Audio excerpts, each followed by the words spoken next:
soc la Salma i ara us parlaré d'un llibre que m'he llegit en català que es diu L'Anita i el llebrer. La seva autora és Maria Mercè Roca i m'ha explicat la Laura que és una autora que sol fer llibres per a adults i jo trobo que també fa molt bé els llibres per joves i infants.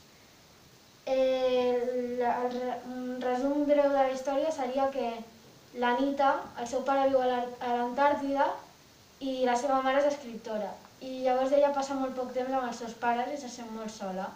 Llavors un dia la seva mare decideix comprar un llebrer, que és una raça de gos, i llavors l'Anita es fa molt amiga del gos. I creen un vincle molt especial entre ells que a mi m'ha agradat molt i és això el que més m'ha agradat de la història.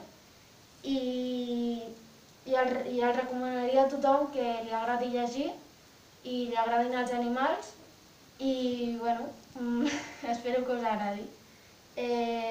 Adeu i moltes gràcies per l'atenció.